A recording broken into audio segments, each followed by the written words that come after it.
नमस्कार मित्रों, कैसे हैं आप सभी। आशा करते हैं आप सभी अच्छे होंगे और स्वस्थ होंगे।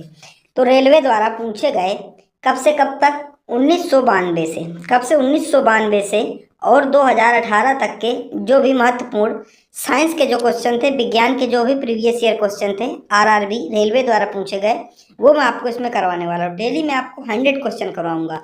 और ये बुक कौन सी है, अगर आप बुक देखना चाहें, बुक हमारा सोर्स कौन सा है वीडियो, तो हमारा स्पीडी क्या है, बुक का नाम स्पीडी है। इसमें जो है ये 1992 से 2018 तक के जितने भी साइंस के क्वेश्चन हैं PYQ उसमें दिए गए हैं। तो उसी बुक के माध्यम से मैं आपको ये करवाने जा रहा हूँ। तो ठीक है, जुड़ जाइएगा हमारे साथ। इसके अलावा हिस्ट्री भी हमारी PYQ, जैसे प्राचीन भारत के इतिहास वहाँ पढ़ा है, तो आप उसको भी आप वीडियो को देख सकते हैं। इसके साथ ही हमारी जो है जियोग्राफी की प्लेलिस्ट भी चल रही है रेलवे वालों के लिए, तो वो भी आप उसमें जुड़ के हमारी यूट्यूब चैनल से उसका भी आप आनंद ले सकते हैं, पढ़ सकते हैं फ्री आपको। जैसा कि मैंने पहले बताया आपको, मैं 100 क्वेश्चन इसमें करवाऊंगा। ठीक है, तो हमारा पहला प्रश्न है, एनेलिडा ग्रुप में मुख्यतः कौन सा जंतु आते हैं। तो कौन से जंतु आते हैं एनेलिडा ग्रुप में मुख्यतः। तो इसका सही उत्तर क्या होगा हमारा सही उत्तर हो जाएगा जोंक और केचुआ। क्या हो जाएगा, जोंक और केचुआ आते हैं। अगला प्रश्न है, आर्थ्रोपोडा ग्रुप में मुख्यतः कौन कौन से जंतु आते हैं। तो जो आर्थ्रोपोडा है उसमें कौन कौन से जंतु आते हैं मुख्यतः, तो देख लीजिए, तेलचट्टा हो गया, मच्छर, खटमल और मक्खी। अगला प्रश्न है हमारा, मोस्कलका ग्रुप के अंतर्गत मुख्यतः कौन कौन से जंतु या कीट आते हैं। तो घोंघा हो गया और सीपी इसके अंतर्गत आते हैं। अगला प्रश्न हमारा, इकाइनोड्रेमटा संघ के अंतर्गत मुख्यतः कौन कौन से जंतु आते हैं। तो तारा मछली और ब्रिस्टल मछली आती हैं, ब्रिटिल मछली। अगला है, मनुष्य का पाचन क्रिया का प्रारंभ कहाँ से होता है। तो मनुष्य की जो पाचन क्रिया का प्रारंभ जो मुख से ही होता है। कहाँ से होता है, मुख से होता है। इसका सही उत्तर हो जाएगा। अगला प्रश्न है, शिराएं द्वारा कौन सा रक्त प्रवाहित होता है। तो शिराओं में कौन सा रक्त प्रवाहित होता है, तो अशुद्ध रक्त प्रवाहित होता है। यह आपको विशेष रूप से याद रखना है। अगर धमनी में पूछे तो धमनी में दोस्तों जो है शुद्ध रक्त प्रवाहित होता है, और धाराओं में शिराओं में पूछे तो अशुद्ध रक्त जो है प्रवाहित होता है। अगला है, कौन सा विटामिन जल में घुलनशील है। तो कौन सा विटामिन जल में घुलनशील है। तो विटामिन बी और सी ऐसे विटामिन हैं जो जल में घुलनशील होते हैं। ठीक है, अगला है, और सोडियम का कार्य क्या है। तो सोडियम का कार्य आपको बताना कि सोडियम का कार्य क्या है। तो सोडियम का कार्य क्या है, यह रक्त दाब नियंत्रित करने में सहायक होता है तथा जल का संतुलन बनाए रखता है। तो इसका काम होता है सोडियम का, ये आपको विशेष रूप से याद रखना है। ठीक है, अब आप यहाँ पे देख सकते हो क्या लिखा है, आरआरबी चेन्नई। किसमें, आरआरबी चेन्नई 1992 में पूछे गए, यानी कि चेन्नई जोन में पूछे गए थे आरआरबी 1992 में। ये महत्वपूर्ण क्वेश्चन साइंस के। ठीक है, तो पूछा गया पोटेशियम का काम क्या होता है। तो पोटेशियम का कार्य क्या होता है, ये पूछा गया है। ठीक है, तो पोटेशियम का कार्य क्या होता है, यह हृदय की धड़कन एवं नाड़ी संस्थान के कार्यों को संचालित करता है। अगला प्रश्न है, ग्लूकोज बिना ऑक्सीजन की उपस्थिति में मांसपेशियों में प्रवाहित प्रक्रिया का क्या बनाता है। तो क्या बनाता है, लैक्टिक अम्ल बनाता है। क्या बनाता है, लैक्टिक अम्ल बनाता है। ठीक है, अगला है, ग्लूकोज बिना ऑक्सीजन की उपस्थिति में बैक्टीरिया या ईस्ट से प्रतिक्रिया कर क्या बनता है। तो इथानाइल एल्कोहल बनता है। क्या बनता है, इथेनाइल एल्कोहल बनता है। अगला प्रश्न है हमारा, ऑक्सीजन की उपस्थिति में ग्लूकोज की प्रतिक्रिया होती है तो क्या बनता है। अगर ऑक्सीजन में उपस्थिति में ग्लूकोज की प्रक्रिया होती है तो कार्बन डाइऑक्साइड और जल का निर्माण होता है। ठीक है, अगला है, एनेलिडा में उत्सर्जन किस उत्सर्जी द्वारा अंग द्वारा होता है। तो नेफ्रीडा द्वारा किया जाता है। अगला है, मूत्र का पीएच मान क्या होता है। तो मूत्र का जो पीएच मान है वो 6 होता है। ठीक है, अगला है, बाह्यस्रवी एवं अंतरस्रवी दोनों प्रकार किस प्रकार की ग्रंथि में होती हैं। तो किस प्रकार की ग्रंथि में होते हैं ये आपको बताना है। ठीक है, ये अग्नाशय ग्रंथि में होता है। किसमें, अग्नाशय ग्रंथि में होता है। अगला है, पीयूष ग्रंथि या पिट्यूटरी ग्रंथि को किस अन्य नाम से जाना जाता है। इसको मास्टर ग्रंथि या मास्टर ग्लैंड के नाम से भी जाना जाता है। बहुत पूछा जाता है कि पीयूष ग्लैंड को किस नाम से जाना जाता है। तो जो पीयूष ग्रंथि है इसको मास्टर ग्लैंड के नाम से भी जाना जाता है। अगला है, स्प्रिंग को अपनी समान लंबाई पर वापस लौटने के लिए लगने वाला बल क्या कहलाता है। तो क्या कहलाता है, यह प्रत्यानयन बल कहलाता है हमारा। इसका सही उत्तर हो जाएगा। ठीक है, अब देखिए, आरआरबी जम्मू कश्मीर में 1992 में कौन कौन सा प्रश्न पूछा गए थे, ये आपके सामने एक नमूना है। ठीक है, नमूना क्या है दोस्तों, ये पूछे गए प्रश्न है। अगर मैं कहूँ ये क्या है, पूछे गए प्रश्न। ठीक है, अगला है, पौधों के लिए सबसे अच्छा उर्वरक कौन सा है? तो कंपोस्ट। क्या है? कंपोस्ट, यानी कोई ऐसी खाद जिसको हम जैविक द्वारा बनाते हैं, ना कि रासायनिक। ठीक है, अगला है पेट्रोलियम किस प्रकार की चट्टानों में पाया जाता है? तो अवसादी चट्टानों में जो है पेट्रोलियम पाया जाता है। अगला है गुब्बारों को उड़ाने के लिए काम में लाई गई जाने वाली गैस कौन सी है? तो हीलियम है। कौन सी गैस है? हीलियम है। अगला है डीबीटी का उपयोग किस रूप में किया जाता है? तो कीटनाशी के रूप में किया जाता है कि डीटीटी का उपयोग जो है कीटनाशी के रूप में किया जाता है। अगला है इथेनॉल के अत्यधिक सेवन से कौन सा अंग प्रभावित होता है?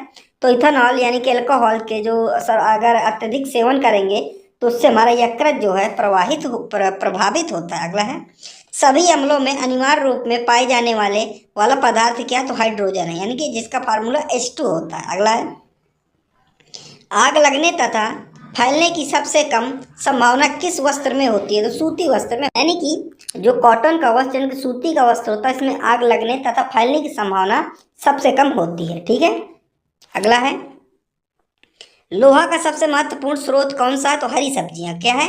हरी सब्जियां जो है लोहा का महत्वपूर्ण स्रोत माना जाता है। अगला है गैसोलीन किसके साथ मिश्रण करके गैसोहॉल बनाया जाता है? तो इथाइल एल्कोहल। क्या? Ethyl alcohol. अगला है तत्कालिक ऊर्जा शक्ति के लिए धावकों को कौन सा पदार्थ दिया जाता है? तो ग्लूकोज दिया जाता है। आपको पता होगा जो धावक होते हैं यानी कि दौड़ने वाले, उनको ग्लूकोज दिया जाता है। ठीक है, अगला यानी कि उनकी एनर्जी जो बूस्ट हो सके। अगला देखिए आरआरबी अजमेर 1992 द्वारा पूछे गए कुछ साइंस के प्रश्न है। कौन कौन से? देखिए मानव जाति के लिए ओजोन परत क्यों महत्वपूर्ण है? तो क्यों महत्वपूर्ण है ये आपको सभी को पता होगा, क्योंकि ये जो है पराबैंगनी किरणों से रोकना हमें बचाती है, जिससे क्या है हमें स्किन कैंसर हो जाएगा अगर ये हमारी परत नहीं होगी। ठीक है, ओजोन परत नहीं होगी तो हमें पराबैंगनी किरणों से स्किन कैंसर हो जाएगा, तो ये हमारी रक्षा करती है। अगला है आंत ज्वर के लिए समानता उपयोग की जाने वाली औषधि कौन सी है? तो क्लोरोमाइसिन है। क्या है? क्लोरोमाइसिन है। ठीक है, अगला है गैस की लौ के सबसे गर्म हिस्से को क्या कहते हैं? तो गैस की लौ को सबसे गर्म हिस्से को क्या कहा जाता है? तो उस भाग को ज्योति विहीन क्षेत्र कहा जाता है। अगला है सोने का शुद्धतम रूप कितने कैरेट का होता है? तो सोने का जो शुद्धतम रूप होता है कितने कैरेट का होता है मित्रों? तो 24 कैरेट का होता है। आपने सुना होगा 24 कैरेट क्या है? गोल्ड है। 24 कैरेट गोल्ड है। तो ये 24 कैरेट जो होता है शुद्धतम रूप होता है। आपको यहीं पर यह भी ध्यान रखना होगा कि जो 24 कैरेट होता है इससे कोई भी आभूषण नहीं बन सकता, यानी जो 24 कैरेट गोल्ड होता है इससे आभूषणों का जो निर्माण नहीं हो सकता। इसको जो 24 कैरेट होता है इसको 21 कैरेट या फिर 22 कैरेट अन्य धातु मिक्स करके बनाया जाता था। अब इसमें क्या है जेवर वगैरह या फिर ज्वेलरी बनती है। 24 कैरेट जो है प्योर 24 कैरेट से कोई ज्वेलरी का निर्माण नहीं हो सकता। अगला है सिनेबार किसका एस्क है? तो पारा का एस्क है और जिसका सूत्र होता है Hg। अगला है शरीर के ताप का नियंत्रण किसके द्वारा होता है? तो शरीर के जो ताप का नियंत्रण है किसके द्वारा होता है? तो हाइपोथैलेमस के द्वारा होता है। ठीक है, जो हाइपोथैलेमस होता है हमारे शरीर का क्या है? एक पार्ट है जो हमारे तापमान को क्या नियंत्रित करने का काम करता है। ठीक है, अगला है लाल अस्थि मज्जा में किसका निर्माण होता है? जो लाल अस्थि मज्जा में किसका निर्माण होता है? तो निर्माण होता है लाल रक्त कणिकाओं का निर्माण होता है। अगला है कशेर उड़ू दंड में कितनी हड्डियां होती हैं? तो 33 हड्डियां होती हैं। कितनी? 33 हड्डियां होती हैं। अगला है बीसीजी का पूरा नाम क्या है? ये आपको बता। अगला प्रश्न हमारा बीसीजी का पूरा नाम क्या है? तो जो बीसीजी है उसका पूरा नाम है बैसिलियस कैलेमेटे और ग्यूरिन इसका पूरा नाम है। ठीक है, अगला है एथलीट फुट नामक रोग किससे होता है? तो कवक द्वारा होता है। किससे होता है? एथलीट फुट जो नामक रोग है ये कवक द्वारा होता है। अगला है दमा जिसे अस्थमा कहा जाता है नामक रोग किससे होता है? जो दमा यानी कि अस्थमा जो है रोग है किसके द्वारा होता है? ये भी कवक के द्वारा होता है। ठीक है, अगला है फाइलेरिया नामक रोग किसके कारण होता है? तो कृमि के कारण यानी कि वर्म के द्वारा जो है फाइलेरिया नामक रोग होता है। अगला है जब एक वस्तु की गतिक ऊर्जा दुगनी की जाती है तो उसकी गतिक ऊर्जा बढ़ जाती है। तो उसकी गतिक ऊर्जा कितने % बढ़ जाती है? कितने गुना बढ़ जाती है? तो 4 गुना बढ़ जाती है। ठीक है, अब अगला है आरआरबी कोलकाता 1992 में पूछा गया प्रश्न। कौन कौन से प्रश्न पूछे गए थे? देखिए सूत्र कणिका को अन्य नाम से भी जाना जाता है, वह है तो अन्य नाम उसका क्या है, तो माइटोकॉन्ड्रिया उसको कहा जाता है। ठीक है, क्या कहा जाता है, माइटोकॉन्ड्रिया उसको कहा जाता है। अगला है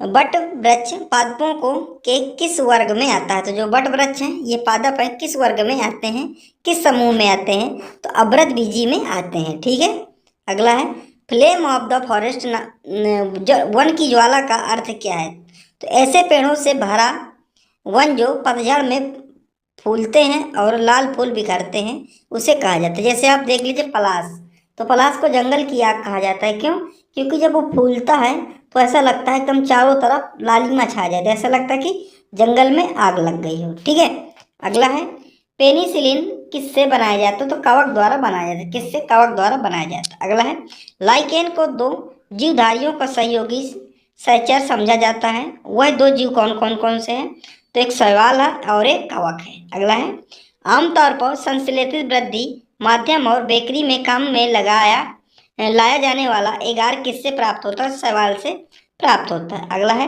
लौंग किससे प्राप्त होती है, तो पुष्पकली से।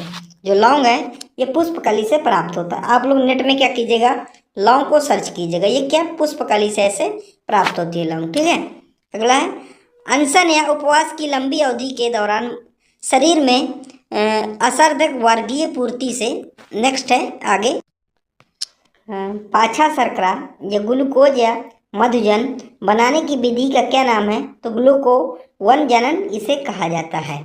अगला है सभी जीवधारियों में पाए जाने वाला कौन सा यौगिक है जिसमें भरपूर मात्रा में फास्फोरस पाया जाता है, तो न्यूरिक अम्ल इसे कहा जाता है। ठीक है, इसको आप लोगों को क्या करना है, विशेष रूप करके याद रखना है। अगला है भारत में केंद्रीय धान अनुसंधान केंद्र कहाँ है, तो कटक में है। और कटक कहाँ है, ये कटक भारत के उड़ीसा राज्य में। अगला है हमारा आरआरबी चंडीगढ़ 1993 में पूछे गए कुछ प्रश्न, देखिए कौन कौन से पूछे गए थे। किस वैज्ञानिक को प्रकाश संश्लेषण पर कार्य करने के लिए नोबेल पुरस्कार मिला है, तो मेलवन कैल्विन को मिला है। किसे मिला है, मेलवन कैल्विन को मिला हुआ है। अगला है किस पदार्थ के संचयन में से मांसपेशी में थकावट पैदा होती है, तो किससे ऐसा होता है, तो लैक्टिक अम्ल में होता है। किसमें, लैक्टिक अम्ल में।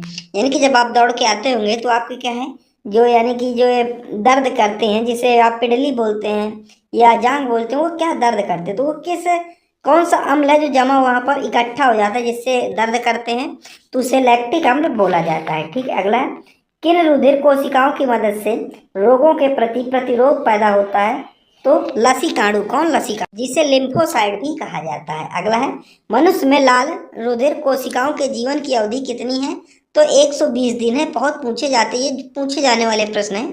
ठीक है, अगला है सीरा रक्त को ऑक्सीकरण के लिए फेफड़ों तक किसके द्वारा ले जाया जाता है, तो ये ले जाया जाता है धमनी के द्वारा। किसके द्वारा, फुफ्फुस धमनी के द्वारा। अब आरआरबी भुवनेश्वर 1993 में कौन कौन से प्रश्न पूछे गए थे ये भी देख लेते हैं। अगला है कृत्रिम गुर्दा किस सिद्धांत पर कार्य करता है, जो कृत्रिम गुर्दा है ये अबोहन यानी कि डायलिसिस सिद्धांत पर ये काम करता है। अगला है हमारा एक व्यक्ति की आंखों का रंग काला, नीला या भूरा उस वर्ण यानी कि जिसे पिगमेंट कहते हैं पर आश्रित होता है, किस में पाया जाता है, तो परितारिका। परितारिका का मतलब होता है जिसे इंग्लिश में आयरिस कहा जाता है। क्या, आयरिस कहा जाता है। ठीक है, अगला है यदि आंख में धूल चली जाती है तो कौन सा हिस्सा सूजकर गुलाबी हो जाता है, तो नेत्र श्लेष्मला यानी कि कंजाइटिवा, क्या कंजाइटिव जिसे बोलते हैं, वो गुलाबी हो जाता है सूज के। अगला प्रश्न है हमारा बच्चे के दूध पीते समय स्तनों में दूध का निष्कासन किसकी मदद से होता है, तो किसकी मदद से होता है, ऑक्सीटोसिन। किसकी मदद से होता है, ऑक्सीटोसिन की मदद से होता है। अगला है निषेचन समानता कहाँ होता है, तो निषेचन है ये समानता कहाँ होता है, तो ये कहाँ होता है, ये होता है फैलोपियन ट्यूब में। कहाँ होता है, फैलोपियन ट्यूब में, जिसे आप डिम्ब वाहिनी नली जिसके हिंदी में कहा जाता है। देखिए हिंदी काफ़ी इसकी कठिन है लेकिन इंग्लिश क्या है, काफ़ी सरल भी है। ठीक है, अगला है कृत्रिम वीर सेचन के उद्देश्य से वृषभ वीर में किस में संचित किया जाता है, तो द्रव नाइट्रोजन में संचित किया जाता है। अगला है किस पादप का पुष्प सबसे बड़ा होता है? तो किस पादप का जो पुष्प है सबसे, पिलेसिया इसका सही उत्तर हो जाएगा। आप लोग क्या है, इसको इससे अपडेट हो जाइएगा, इसको क्रोम कर लीजिए क्योंकि ये बुक काफ़ी पुरानी है, ठीक है। और ये कि प्री वाई क्यों है, और ये जो पुष्प वगैरह होता है क्या है, ये बदलते रहते हैं। तो आप इससे एक बार क्या है, मैं आपसे गुजारिश करूंगा कि आप लोग इस प्रश्न से एक बार अपडेट जो जरूर हो जाइएगा। अगला है आरआरबी सिकंदराबाद 1993 में पूछे गए प्रश्न, देखिए कौन कौन से। असत्य फल मुख्य रूप से कौन कौन से हैं? तो असत्य फल नारियल हो गया और कटहल, ठीक है। किसी वृक्ष की आयु कैसे पता चलती है? तो वलियों को गिनकर। कैसे पता चलती है? वलियों को गिनकर किसी जो वृक्ष की आयु, जैसे ये क्या है हमारा, ये मान लीजिए वृक्ष का तना है, ठीक है। तो इसमें कितने राउंड हैं, इनको गिन के वृक्ष की आयु का अनुमान लगाया जाता है। अगला प्रश्न है हमारा, जल संवर्धन यानी कि हाइड्रोपोनिक्स क्या है? तो बिना मिट्टी के पादप यानी कि पौधों को उगाना हाइड्रोपोनिक्स कहलाता है। अगला है, किस वैज्ञानिक को अनुवांशिकी का पिता कहा जाता है? तो ग्रेकर मेडल को कहा जाता है। अगला है, किसी बच्चे का लिंग निर्धारण किससे होता है? तो पिता के गुणसूत्रों द्वारा किया जाता है। किससे? पिता के गुणसूत्रों द्वारा किया जाता है, ठीक है। अगला है, मनुष्यों में गुणसूत्रों की संख्या कितनी होती है? तो मनुष्यों में गुणसूत्रों की संख्या 46 होती है। अगला है, जो लोग मक्का को मुख्य अनाज की तरह आहार में लेते हैं उसमें किस विटामिन की कमी की संभावना रहती है? तो विटामिन B1 की कमी की संभावना रहती है। और जो हमारा मक्का है क्या है, मोटे अनाज में आता है, ठीक है। अगला है, किसी साजिश का परिणाम कभी भी नहीं हो रहा तो ऋणात्मक कभी भी नहीं हो सकता। अगला है, कपास रेशा किससे प्राप्त होता है? जो कपास रेशा है ये बीजों से प्राप्त होता है, ये आपको सभी को पता होगा। अगला है, आरआरबी गुवाहाटी 1993 में ये पूछे गए कुछ प्रश्न आपके सामने, ठीक है। देखिए हर जोन से प्रश्न आ रहे हैं और हर ईयर आ रहे हैं, तो देख लीजिए आप लीजिए कि वीडियो आपके लिए कितना ज़्यादा इंपॉर्टेंट होने वाला है। एग्जामिनर आपको यहीं से देगा। जितने भी क्वेश्चन, लगभग 2000 क्वेश्चन है, मैं 2000 के 2000 आपको क्वेश्चन करा दूंगा। 100 डेली क्वेश्चन, फिर इसकी मात्रा में धीरे बढ़ाने भी दूंगा, लेकिन आपको क्या है, पढ़ना है और मुझे बताना है कि क्या आपको समझ में आ रही चीज़ें, या मैं कोई अन्य आपके लिए क्या है रास्ता निकालूं जिससे आपको चीज़ें क्या समझ में आए, ठीक है।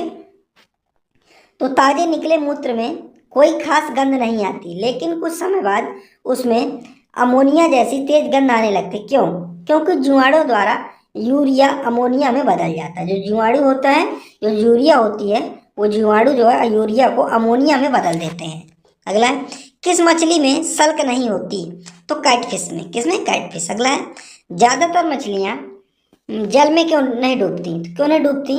तो इसका सही उत्तर क्या है? तो वातावशष के कारण। कैसे? वातावशष के कारण ये जो मछलियाँ होती हैं ये नहीं डूबती है जल में। अगला है, सर्वप्रथम विषाणु को शुद्ध क्रिस्टलीय रूप में किस वैज्ञानिक ने अलग किया? तो किसने अलग किया था? तो WM स्टेनले ने अलग किया था, ठीक है। अगला है, ग्रेगर मेंडल ने किस पौधे पर शोध कर आनुवंशिक सिद्धांत प्रतिपादित किया था? तो मटर के पौधे पर। किस पर? मटर के पौधे पर, ठीक है। अगला है, लिटमस किससे मिलता है? तो लाइकेन से। किससे? लाइकेन से मिलता है हमारा लिटमस पेपर। अगला है, देखिए आरआरबी रांची 1993 में कुछ पूछे गए महत्वपूर्ण प्रश्न, देखिए कौन कौन से पूछे गए थे। तो मलेरिया के उपचार की दवा किस स्रोत से प्राप्त होता है? तो सिनकोना वृक्ष। किस वृक्ष से? तो सिनकोना वृक्ष से जो है मलेरिया की दवा बनती है, ठीक है। अगला है, अफीम जो एक पादप उत्पाद है ये किससे प्राप्त होता है? तो सूखे लेटेक्स से प्राप्त होता है। किससे? सूखे लेटेक्स से प्राप्त होता है, ठीक है। अगला है हमारा वाणिज्यिक यानी कि जिसे कमर्शियल कहा जाता है, काग किसके छाल से प्राप्त होता है? यानी कागज जो है किसके छाल से प्राप्त होता है? कमर्शियल। तो बतूल यानी कि ओक। अगला है, पश्मीना बकरी किस नस्ल से प्राप्त होती है? जो पश्मीना बकरी है ये चंगथम्पी से प्राप्त होती है। अगला है, मवेशियों में बांझपन किस रोग के कारण होता है?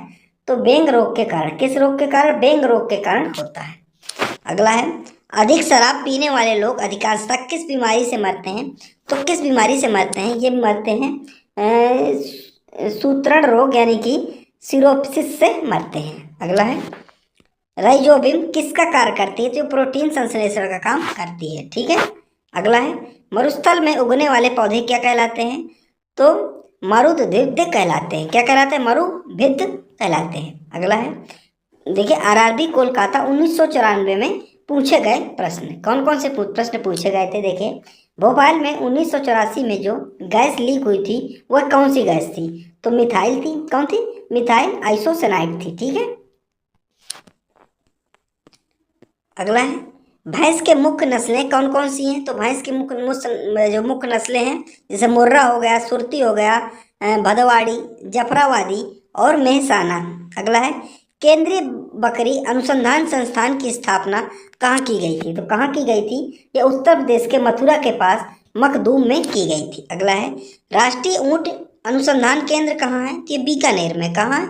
बीकानेर में है, यानी कि इसका सही उत्तर क्या होगा? बीकानेर। और बीकानेर कहाँ है? राजस्थान में। अगला है, दालचीनी कहाँ से प्राप्त होती है? तो दालचीनी वृक्ष की छाल से प्राप्त होती है, यानी कि दालचीनी की क्या होती है? लकड़ी होती है। अगला है, मसालों की रानी किसको कहा जाता है? तो इलायची को जो है मसालों की रानी कहा जाता है। अगला है, फूलों का अध्ययन क्या कहलाता है? तो एंथोलॉजी। क्या कहलाता है? एंथोलॉजी जो है फूलों के अध्ययन को कहा जाता है। और पेडोलॉजी किसका अध्ययन है? तो मिट्टी के अध्ययन को पेडोलॉजी कहा जाता है।